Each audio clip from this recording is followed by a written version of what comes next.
예수님에게는 12 제자가 있지요. 그 가운데 여러 사람이 다 사랑받았지만 특별히 사랑받았던 제자는 사도 요한임을 알 수 있습니다. 12 제자 중에 나이를 정확히 알 수 없지만 가장 젊은 나이 중에 하나가 이 요한입니다. 후에 요한은 12 제자 중에 가장 장수한 제자가 이 사도 요한입니다. 이 요한 3서를 기록할 때만 해도 그의 나이가 거의 90이 넘어가는 고령인 나이 때 이 요한 3서를 기록했습니다. 요한은 이 평생 복음의 사역을 하면서 많은 영적인 자녀를 낳았겠죠. 특별히 요한에게 언제나 감사와 기쁨을 주는 한 사람이 있었는데 바로 오늘 1절에 나오는 사랑하는 가이오라고 하는 인물이라는 것입니다. 이 요한 3서는 요한이 가이오에게 쓴 짧은 편지 한 장으로 되어 있습니다.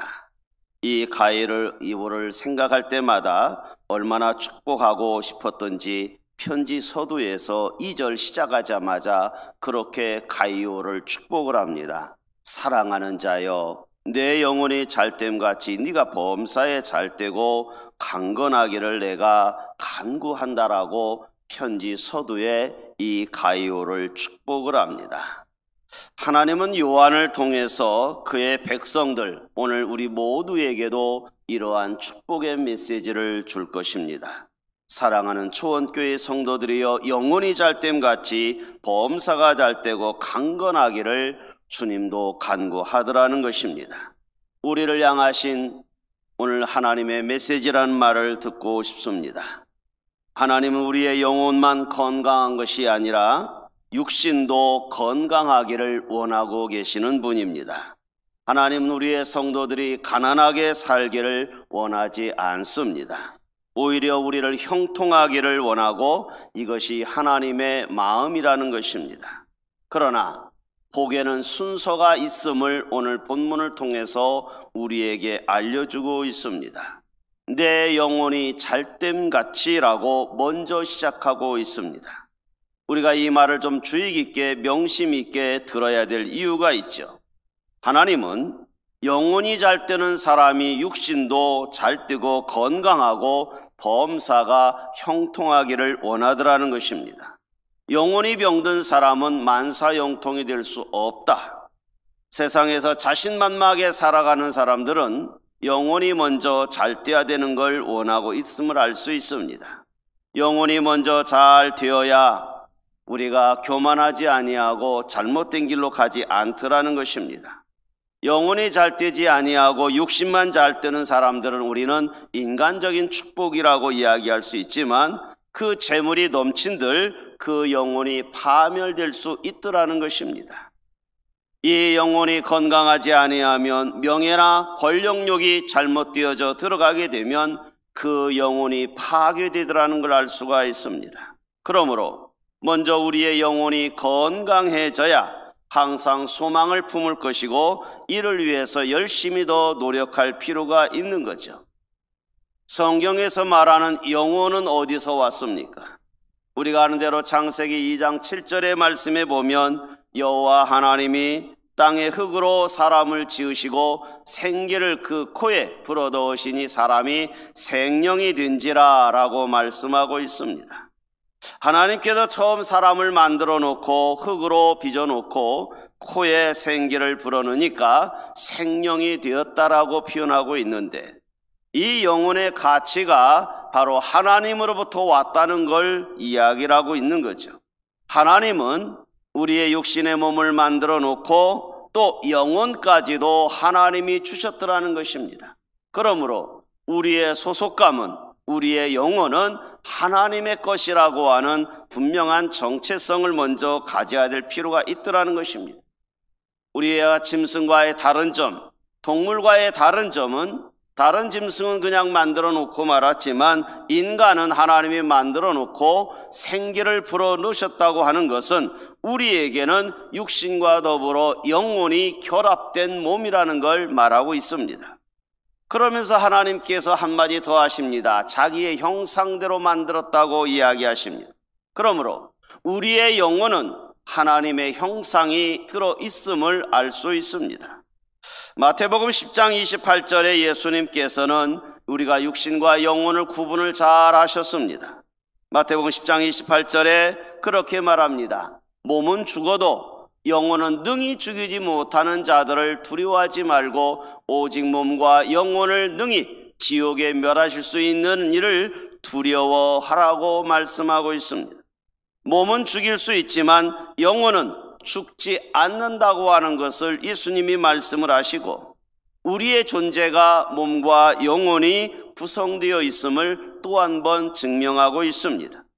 우리 신약 성경에서는 이 영혼이라고 하는 뜻을 마음이라고 이야기하기도 하고 때로는 정신, 때로는 혼으로 그렇게 표현도 하고 있습니다. 우리에게는 보이지 않지만 분명한 것은 영혼이 있더라는 것입니다. 사도 바울은 이 육체를 겉사람이라고 표현했고 영혼을 갖다가 속사람이라고 비유하기도 했습니다. 이 속사람은, 영혼은 하나님을 만나는 장소이기도 했더라는 것입니다. 찬양과 감사와 기쁨이 충만하여 우리가 하나님께 거룩한 제사를 드릴 수 있는 이것은 우리의 영혼이 하나님을 만남이라는 걸 알 수가 있습니다. 이 영혼을 우리가 속사람을 사모하고 사랑하고 이 영혼을 갈망하는 것이 하나님의 형상을 닮아가는 것이란 얘기입니다. 시편 41편 1절에 보면 영혼의 갈망을 그렇게 표현하고 있습니다. 하나님이여 사슴이 시냇물 찾기에 갈급함 같이 내 영혼이 주를 찾기에 갈급하나이다. 우리의 속사람이 날마다 하나님을 만나는 이 영혼의 갈급함이 있어야 될 것이고 이 영혼이 바로 우리들의 힘의 원천이 되기도 하고 때로는 이 영혼이 갈증을 느끼게 되면 우리는 목말라서 몸부림치기도 하더라는 것입니다. 육신의 치료는 약이나 치료해야 될 수 있지만 영혼의 치료는 인간의 것으로 할 수 없고 하나님의 영으로만 할 수 있더라는 것입니다. 많은 사람들이 이 영혼에 대해서 그렇게 관심을 많이 갖지 않기 때문에 예수님 앞에 오지 않는 거죠. 많은 세상 사람들은 자기 시산들이 영혼이 있는가조차도 별로 관심조차도 없습니다. 육신의 건강을 위해서 많은 것들을 복용하기도 합니다. 관리하기도 합니다. 그러나 이 영혼을 위하여 육신에 힘쓰는 만큼 10분의 1만큼이라도 영혼을 위하여 힘쓴다면 우리의 영혼은 맑아져서 주를 날마다 닮아져 갈 것입니다. 사람에게 있어서 가장 중요한 영혼을 등한시하는 사람들이 있고 그렇기 때문에 진정한 기쁨과 감사의 기쁨이 삶의 현장에서 나타나지 않음을 볼 수 있습니다. 성경은 우리에게 어리석은 인생을 표현하기도 합니다. 우리를 깨우쳐서 우리를 한 인물을 등장시키는 것이 바로 누가복음 12장에 나오는 어리석은 부자를 비유적으로 이야기를 합니다. 누가복음 12장에 나오는 이 어리석은 부자는 굉장히 젊습니다. 그리고 얼마나 일을 열심히 했는지 노력했는지 재산이 점점 불어갔습니다. 농사를 지으면 다른 사람보다 2배, 3배의 많은 수확을 거두게 되는 이 농부였습니다. 나중에 쌓을 곳이 없어서 창고가 없을 정도로 곡식이 넘쳐났습니다. 가끔 창고 안을 들여다보면서 만족스럽게 기쁨을 누렸습니다. 안 먹어도 배부를 정도의 넘치는 기쁨이 있었습니다. 그래서 그가 그렇게 고백을 합니다. 영혼아, 여러 해 쓸 물건을 많이 쌓아두었으니 평안히 쉬고 먹고 마시고 즐거워하자. 그렇게 자신을 노래하고 있습니다.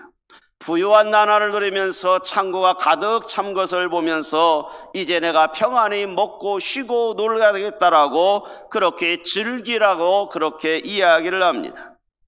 이 사람은 영혼에 대한 관심이 없더라는 것입니다. 물질의 풍성함만 추구했기 때문에 많은 걸 놓아놓고 이제 먹고 즐기자 그렇게 하고 있습니다. 그러면서도 내 영혼아 그렇게 해야지만 정작 영혼에 대한 관심은 없었습니다. 그저 먹고 마시고 즐기자라고 그렇게 자신을 노래하고 있습니다. 몸이 잘 되면 영혼도 잘 된 거라고 아마 착각했는지도 모르겠습니다. 그런데 하나님께서는 이 어리석은 부자에게 그렇게 말씀을 합니다. 어리석은 자야, 오늘 밤에 내 영혼을 도로 찾으리니 그러면 네가 예비한 것이 네 것이 되겠느냐? 영혼에 대해서 관심을 갖고 있지 않았던 이 부자에게 우리 주님은 이야기를 합니다. 야, 네 영혼 내가 오늘 밤 뺏어가면 창고가 넘치도록 쌓아놓은 거 그거 네 것 되겠느냐? 우리의 영혼은 하나님을 만나서, 속사람이 만나서 주님과 더불어 교제하며 행복해져야 진정한 행복인데, 이 어리석은 부자는 물질의 풍부함만 놓고 죄로 인해서 부패해진 마음을 갖고 있었더라는 것입니다. 하나님을 만날 수 없는 사람이 되었더라는 것입니다. 여러분, 오늘 우리가 예수를 믿게 되고 예수의 피로 거듭나고 죄를 씻음을 받고 거듭난 영혼이 되었다고, 성령의 은혜로 우리가 망가진 영혼이 다시 한번 거듭나서 하나님을 만날 수 있는 거듭남의 영혼이 되었다면, 우리의 존재의 위치는 이제는 하나님과 더불어 사는 존재가 된 거 아니겠습니까? 예수 믿는 사람이 영혼이 병들면 그 존재 가치가 없더라는 걸 이야기를 겁니다. 어리석은 부자를 통해서 주님이 말씀하는 게 어떤 의도입니까? 아무리 넉넉하고 부유함이 육신에 만족함이 있다 할지라도 영혼이 병들어서 오늘 밤 내가 너의 영혼을 뺏어버린다면 너는 지옥 갈 거란 얘기 아니겠습니까? 영혼이 제대로 기능을 하지 못하면, 영혼이 건강한 모습으로 살지 아니하면, 올바른 하나님의 관계가 유지되지 아니하면 우리 존재는 진정한 행복이 없다고 하는 것을 이야기하고 있는 거죠. 우리의 삶이 정상적인 궤도를 향하여 잘 살아갈 수 있는 비결은 영혼이 먼저 건강해야 되더라는 것입니다. 여러분, 한번 우리가 점검해 보기를 원합니다. 내 영혼은 과연 건강한가? 내 영혼은 정말 잘 되고 있는지 우리는 진단해 볼 필요가 있더라는 것입니다. 우리가 진단할 적에 첫 번째 진단 방법이 있습니다. 하나님 이름만 나오면 즐겁습니까? 그러면 여러분의 영혼은 건강한 것입니다. 내 영혼이 건강하다고 하는 증명은 하나님 이름만 나오면 그저 미소가 띄워지고 기쁨이 있으면 건강하다는 이야기입니다. 만약에 하나님이 나오고 예수 그리스도가 나와도 아직도 나에게 참된 기쁨이 없다고 하면 내 영혼에 지금 이상 증세가 있는 것입니다. 우리는 아담과 하와를 알지 않습니까? 에덴 동산에서 그들의 행복하게 거닐 적에 하나님을 매일 만났을 것입니다. 그러나 그들이 범죄한 이후에는 이제 하나님을 만나는 것이 행복이 아니었습니다. 즐거움이 아니었습니다. 하나님이 다가오는 소리만 들어도 어린아이처럼 달려갔던 그 옛날에서 이제 범죄한 이후에는 하나님의 음성이 두려웠습니다. 오염이 되어버렸습니다. 영혼이 타락되어져 버렸습니다. 그래서 하나님이 부를 적에도 숲을 사이에 숨어버릴 수밖에 없었습니다. 오늘 여러분의 영혼이 아름답게 잘 건강하면 교회에서 어떠한 사역이 일어날 때마다 현장에 있을 것입니다. 주님의 이름으로 예수님 이름만 나오면, 하나님 이름만 나오면 그저 기쁨이 있으면 영혼이 건강하다는 이야기죠. 그러나 영혼이 건강하지 못하게 되면 이 아담과 하와처럼 숨습니다. 교회의 부름에 응답하지 않습니다. 여러분은 지금 예배드림이 기쁨입니까? 마지못해서 지금 앉아 있습니까? 오늘 주일 아침에 일찍 일어나서 이 모양 저 모양으로 다 준비되고 불편함을 다 감수하고 뜨거운 날씨 속에서도 하나님 성전에 찾아오는 것이 기쁨이 있다고 하면 여러분의 영혼은 건강한 것입니다. 하나님을 사랑하는 마음, 주의 구원의 은총을 노래 부를 수 있는 마음, 구원을 위해서 오늘 또 십자가에 죽으신 예수님을 생각하고 부활의 주님 오늘 또 만난다고 하는 그 기쁨의 감동이 있어서 찾아온 여러분이라고 하면 여러분의 영혼은 건강한 것입니다. 건강한 영혼은 예배를 사모합니다. 그리고 기도하기를 좋아합니다. 하나님의 말씀 보는 것을 굉장히 좋아합니다. 조용히 묵상하며 주의 음성 듣는 것을 기뻐합니다. 마음속에 항상 예수의 십자가 있음을, 주님과 깊은 교제가 있음을 여러분이 감사하게 생각하면 영혼이 건강한 것입니다. 주님과의 단둘이 만나는 것을 괜히 싫어하고 주님과의 단둘이 만나서 기도하고 말씀 보고 예배하는 것이 그렇게 즐겁지 않다고 하면 영혼의 건강에 이상이 생긴 것입니다. 하나님과 동행하는 행복은 항상 주님을 사모하는 거 아니겠습니까? 어느 중국 선교사의 이야기입니다. 선교사라고 할 수도 없고 중국인이 바로 목사가 된 분이 있습니다. 아주 부유한 가정에서 태어났지만 우연히 선교사를 통해서 예수를 영접하게 되었습니다. 그러기에 그가 이제 공상당원을 내려놓고 예수 믿는 사람으로 예수당원이 되었습니다. 그리고 그는 공부를 하기 시작을 해서 목회자가 되었습니다. 그러나 공산 지하에서 목회 사역을 한다고 하는 것은 목숨 내놓는 것입니다. 행복을 다 포기하는 것입니다. 그러함에도 그는 주의 사역을 위해서 열심히 살다가 발칵이 되었습니다. 결국 강제 수용소의 집합으로 이제 그는 넘어가게 됩니다. 1, 2년도 강제 노동 수용소에 있는 게 아니었습니다. 무려 18년 세월을 보냈습니다. 웬만한 사람은 다 죽어나갔습니다. 건강이 다 망쳤습니다. 그러나 이 사역자는 18년 동안에 강제 수용소에서 노동 수용소에 있었지만 건강한 몸으로 나오게 되었습니다. 사람들이 희한해했습니다. 어찌 그렇게 건강하게 나올 수 있은 것을? 그곳에 가면 다 병신이 되거나 굶어 죽거나 노동으로 인해서 어려움을 겪을 텐데 18년 동안이나 강제 노동수에 있으면서 어떻게 그렇게 건강한 모습으로 나올 수 있었습니까? 비결이 무엇입니까? 이 사역자는 이야기를 합니다. 제가 예수쟁이가 되었다고 나를 힘든 일만 시킵디다. 그러다가 가장 힘든 일은 이 강제노동 수용소에 있는 변소에서 인분을 퍼다가 퍼달라는 일을 나를 시켰습니다. 가장 더럽고 추악한 일을 나를 일부러 시켰습니다. 인분을 퍼달라는 곳에 구덩이를 파라고 하더니 몇 날 며칠 구덩이 파라고 하더니 거기에다가 인분을 붓는 일을 나를 시켰습니다. 사람들은 가장 싫어하는 일들을 그에게 시킨 것에 대해서 하나님을 처음에는 이해하지 못했습니다. 시간이 흐르다 보니까 하나님의 뜻을 알게 되었습니다.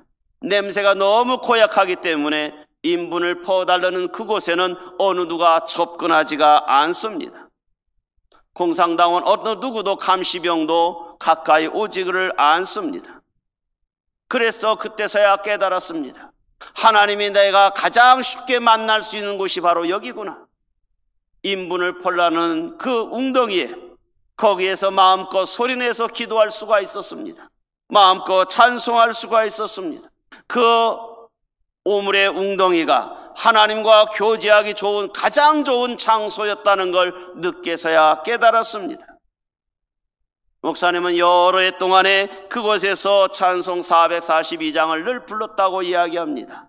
저 장미꽃 위에 있을 이 찬송을 그는 그곳에서 마음껏 불렀다고 이야기합니다. 하나님과 마음껏 기도할 수 있었다고 이야기합니다.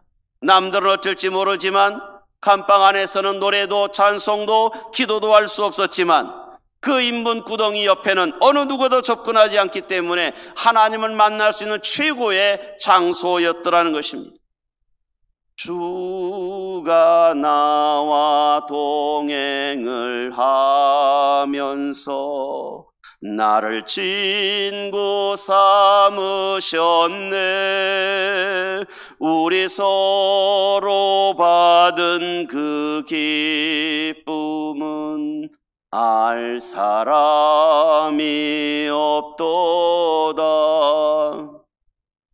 하나님과 교제하는 그 시간, 그 사모할 수 있는 그 시간, 그것이 이 사역자에게는 행복했고 그의 영혼은 건강했기 때문에 18년 동안에 강제노동 수용소에 있다 나왔지만 강건할 수 있더라는 것입니다.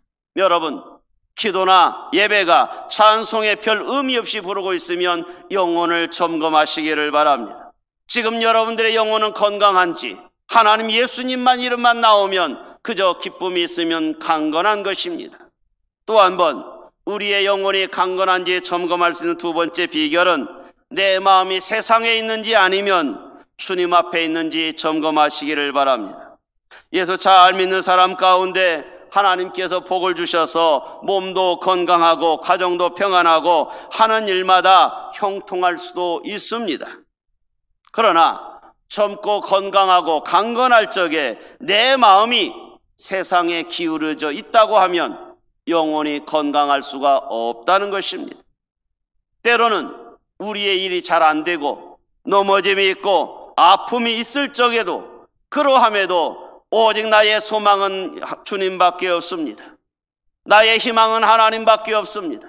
내 영혼은 주를 향하고 있습니다라고 기도한다고 하면 여러분의 영혼은 강건한 것입니다. 우리의 영혼은 고난보다는 형통에 아주 취약합니다. 그만큼 형통할 적에는 오히려 우리의 영혼이 위기를 맞을 수 있더라는 것입니다. 디모데후서 6장 10절 이하에 보면 돈을 벌면 벌수록 돈을 더 사모하게 되고 나중에는 믿음에 떠날 수 있다라고 표현하고 있지 않습니까? 돈을 사랑하며 일만하게 뿌리가 될 수 있다라고. 이거를 탐내는 자는 미혹을 받아서 믿음에서 떠날 수 있다라고 이야기하고 있지 않습니까?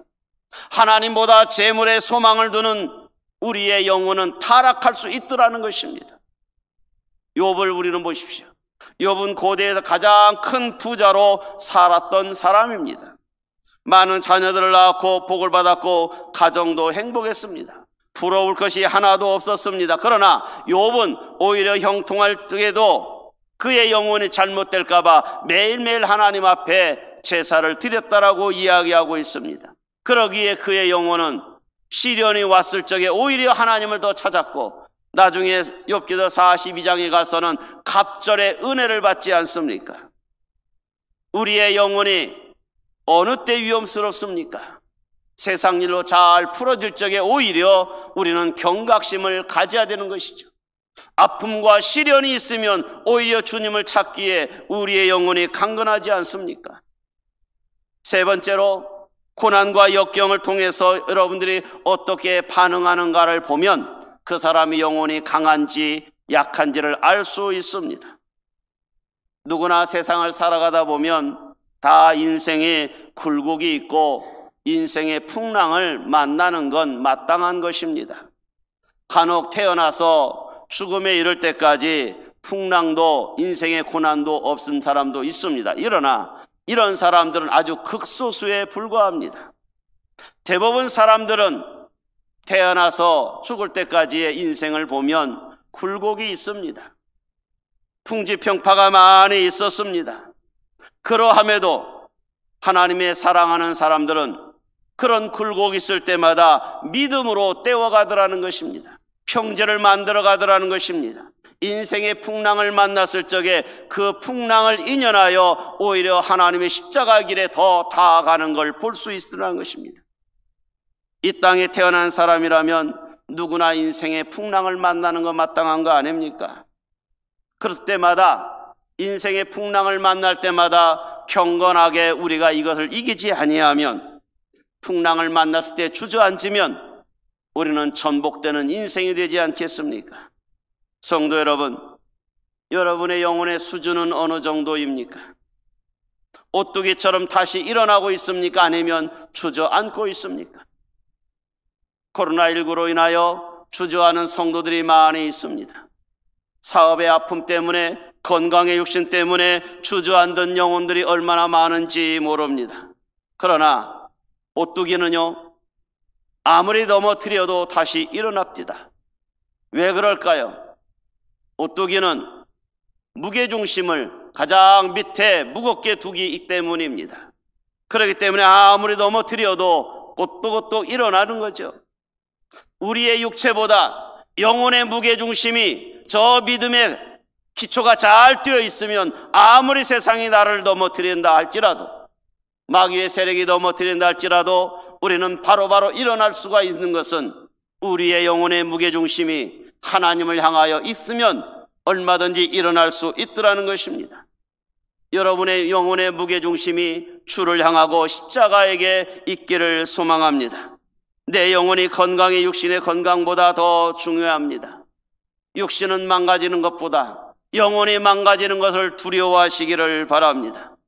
내 영혼이 형통하기를 원하시기를 날마다 그렇게 수고를 아끼지 말기를 바랍니다.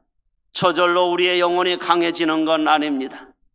몸부림치는 기도의 시간이 있어야 될 것이고, 몸부림치는 주님의 만남의 시간이 있어야 우리의 영혼의 무게중심이 잘 되는 거 아니겠습니까? 영혼이 강건하면 쓰러졌다가도 다시 일어나는 거 아닙니까? 솔로몬은 잠언서 24장 16절에 우리에게 그렇게 말하고 있습니다. 대저 의인은 7번 넘어질지라도 다시 일어나려니와 악인은 재앙으로 그저 엎드려지더라는 것입니다. 우리는 지금 코로나19로 어찌 보면 풍랑을 만나고 있습니다. 이러한 영혼이 매일매일 우리는 시련을 지금 우리는 견뎌내고 있습니다. 그러나 눈에 보이는 것은 별 무서워할 것이 아닙니다. 눈에 보이지 않는 우리의 영혼이 잘못될까 봐 늘 노심초사해야 되는 것입니다. 눈에 보이는 일시적인 건강은 언제든지 없어질 수 있고 넘어질 수 있습니다. 눈에 보이는 재산은 아무리 많이 갖고 있어도 하루아침에 엎어질 수 있는 것이 인생 아닙니까? 중요한 것은 내 영혼의 건강, 내 영혼의 상태를 날마다 매일매일 여러분 점검하십시오. 그러려면 우리의 영혼을 잘 관리하려면 어떻게 해야 됩니까? 누구나 알고 있는 내용을 몇 가지 이야기하죠. 은혜 받으십시오. 은혜 받지 아니하면 우리의 영혼이 강건해질 수가 없습니다. 히브리서 13장 9절에서 우리에게 말하고 있습니다. 히브리 기자는 마음은 은혜로서 굳게 함이, 은혜로서 굳게 함이 아름답고 음식으로 될 것이 아니고, 음식으로 말미암은 것이 유익을 얻는 게 아니라 마음을 은혜를 굳게 함으로 우리가 영혼이 맑아지더라는 것입니다. 마음은 여기는 바로 영혼을 이야기를 합니다. 영혼은 은혜 받음으로써 굳게 되더라는 것입니다. 우리의 영혼은 은혜 받지 않으면 강건할 수가 없습니다. 하나님의 말씀을 가까이 하십시오. 그래야 은혜가 있습니다. 날마다 기도에 힘쓰십시오. 그리고 공적인 예배에 집중하시기를 바랍니다. 은혜의 방편 중에 최고의 은혜의 방편은 예배입니다. 예배보다 은혜스러운 건 없습니다. 예배에 목숨 걸고 예배에 집중하게 되면 우리는 은혜를 받는 것이고, 은혜를 받으면 우리의 영혼은 강건할 것입니다. 또 하나 우리의 영혼을 강건하게 하는 것은 진리 안에 순종하시기를 바랍니다. 지난 주일날 우리도 베드로전서 1장 22절에 말하면서 진리가 자유롭게 하는 걸 이야기를 하면서 진리의 순종함을 이야기했는데, 또다시 이야기를 합니다. 아무리 교회를 많이 드나들어도 말씀에 순종이 없고 행함이 순종이 없으면 우리의 영혼은 강건할 수가 없습니다. 순종은 그렇게 표현하고 싶어요. 우리의 영혼의 근육으로 이야기하고 싶습니다. 운동하지 아니하면 근육은 붙지 않습니다. 우리가 삶의 현장에서 운동하는 사람들이요, 이틀 3일만 쉬면 근육이 빠져나가기 시작을 하는 것입니다. 3일 내에 운동하지 아니하면 근육은 소멸되어져 가는 것인 것처럼, 우리가 하나님의 만남에 이 말씀의 순종함이 3일 내내 없다고 하면 위험 경고가 온다는 걸 아셔야 되는 것입니다. 하나님의 말씀을 잘 순종하면 내 영혼의 근육을 붙이는 것처럼 우리의 영혼도 근육을 붙는 것이 다를 바가 없다는 것입니다. 성도 여러분, 오늘 본문의 주인공의 사도 요한은 오늘 사랑하는 가이오에게 이야기를 합니다. 복음 사역에 열심히 있는데 이 복음 사역에 열심히 도와주면서 순종하는 사람은 가이오였습니다. 여러분, 시대가 시대인 만큼 쉽지 않은 시대에 살았던 이 가이오와 사도 요한입니다. 그럼에도 불구하고 복음을 전하는 이 사도 요한을 위하여 최선을 다해서 사랑을 실천한 자가 이 가이오입니다. 그러기에 가이오에게 사도 요한은 이야기합니다. 내 영혼이 잘됨같이라고 이야기할 수 있었더라는 것입니다. 하나 더 이야기합니다. 우리의 영혼을 강건하게 하기 위해서는 영적인 싸움에서 이기시기를 바랍니다. 우리는 영적인 싸움을 날마다 하고 있습니다. 베드로전서 5장 8절에서 9절에 말하지 않습니까? 근신하라, 깨어라. 너희 마귀가 우는 사자같이 돌아다니면서 우리를 찾고 있더란 거요. 어떻게 해요? 삼키려고 참고 있어요. 그러면 우리는 어떻게 해야 됩니까? 너희는 믿음을 굳게 하라고 이야기를 하고 있습니다. 유혹을 받을 때마다 넘어져서 회개하는 영혼은 건강하지는 못합니다. 어쩌다 한 번은 넘어질 수 있습니다. 유혹을 받을 때마다 항상 넘어져가지고 또 잘못했습니다, 또 잘못했습니다 반복하는 회개는 영혼이 건강하지 못한 거예요. 한 번의 실수로 끝나야 되지 않겠습니까? 유혹에 맞서 싸워 이겨야 되지, 유혹 때마다 날마다 넘어져서 회개가 반복되어지면 영혼이 강건하지 못한 것입니다. 성도 여러분, 우리의 영혼을 다시 한번 점검해 보기를 원합니다. 영혼 정말 건강합니까? 우리의 영혼을 정말 하나님이 즐거워하고 있습니까? 예수님 이야기만 나오면 기쁨이 나옵니까? 십자가의 초원교회 이야기만 하면 왠지 흥분되고 있습니까? 그럼 건강한 것입니다. 아무리 세상 일이 잘 되어져 가도 세상으로 마음이 휩쓸려 있다고 하면 우리의 영혼은 병들어 있습니다. 항상 주님을 향하십시오. 주님의 십자가를 향하십시오. 때로는 풍랑을 만나고 어려움의 굴곡을 지금 골짜기를 걸어간다 할지라도 여러분의 영혼은 십자가를 향하여 있기를 바랍니다. 그러면 여러분 영혼은 다시 건강해질 것입니다. 지금 하나님은 우리에게 또다시 말하고 있습니다. 시작했을 때의 말씀을 다시 한번 읽고 마치려고 합니다. 사랑하는 가이오에게 사도 요한이 주었던 말씀, 오늘 이 시대에 이 코로나19로 어려움을 겪고 이 모양 저 모양으로 힘들어하는 여러분들을 향하여 오늘 우리 하나님은 다시 한번 사도 요한을 통해서 우리에게 그렇게 말하고 있습니다. 사랑하는 초원 교우들이여, 여러분의 영혼이 잘됨같이 범사와 잘되고 강건하기를 내가 간구하노라. 그러한 축복이 영혼이 잘된 것이 여러분의 것이 되기를 주의 이름으로 축원합니다. 기도하겠습니다. 하나님 아버지, 우리의 영혼이 강건하기를 그렇게 소망합니다. 아버지 하나님, 넘어질 때마다 다시 한번 일어나는 힘을 주시기를 원합니다. 그러기 위하여 우리의 영혼이 은혜 받기 위하여 예배에 목숨 걸게 하여 주시고 예배에 집중하게 하시고 진리 안에 순종하여 영적으로 싸워 능히 이기는 자들 되게 하여 주시옵소서. 오늘 또 가이오를 축복하셨던 저 사도 요한처럼 하나님의 음성이 우리 모두 교우들에게 그렇게 축복해 주기를 원합니다. 영혼이 잘되게 하여 주시옵소서. 그리고 범사가 잘되고 강건하게 하여 주시옵소서. 예수님의 이름으로 기도하옵나이다. 아멘.